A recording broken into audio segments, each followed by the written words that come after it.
তুমি প্রেমিকার পিছনে ঘোরো, 15 বছর বয়স তোমার, 20 বছর 22 বছরে বাইক লাগবে তোমার। তোমার বাবা বিয়ে করা সত্ত্বেও সে তার যৌবন কাটাতে পারেনি তার বউয়ের সাথে, মানে তোমার মায়ের সাথে, তোমার জামা কাপড়ের ব্যবস্থার জন্য। তুমি বুঝো যুবক, তোমার বাবার বয়স এখন 40, সে তোমার মার কাছে আসলে আর অনুভূতি নেই,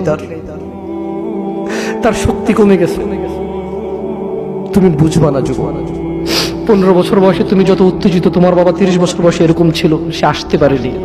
তুমি পড়বা বলে, তোমার স্কুলের ফি লাগবে বলে, that much he loves you.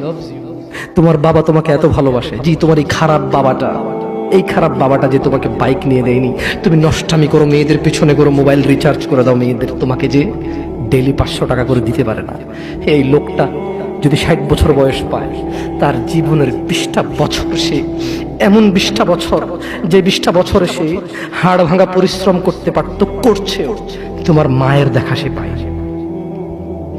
এমন মূল্যবান যৌবন 20টা বছর দিয়েছে, 50 বছর বয়সের দেশে আসছে।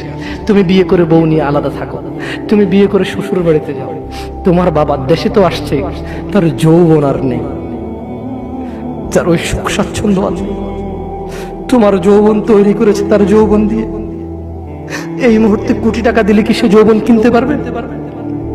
তোমাকে তোমার বাবা এত ভালোবাসে, আর আল্লাহ বলছে তোমার এই বাবা, যে বাবা ঘুষ খেয়ে তোমাকে মানুষ করার চেষ্টা করে বিদেশে পড়ালেখা করানোর, যে বাবা এই এলাকার চেয়ারম্যান হতেই হবে, না হলে নয়, এতগুলো মানুষের দায়িত্ব নিচ্ছে, অথচ সে নিজেও জানে দায়িত্ব পালনে সে ব্যর্থ হবে, শুধু তোমাকে R15 কিনে দেওয়ার জন্য, শুধু তোমাকে বিদেশে পড়ানোর জন্য।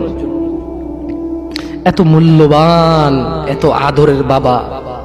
আল্লাহ বলছেন যে ইউবাসসারুনহুম ইয়াওয়াদ্দুল মুজরিম ও মুহাম্মদ সাল্লাল্লাহু আলাইহি ওয়াসাল্লাম, আপনি সেদিন দেখবেন অপরাধী এই মানুষটা যে এত বোকা, ছেলের জন্য এত কিছু করেছে হারাম ভাবে, হালালের ধার ধারে নাই, হারামের ধার ধারে নাই।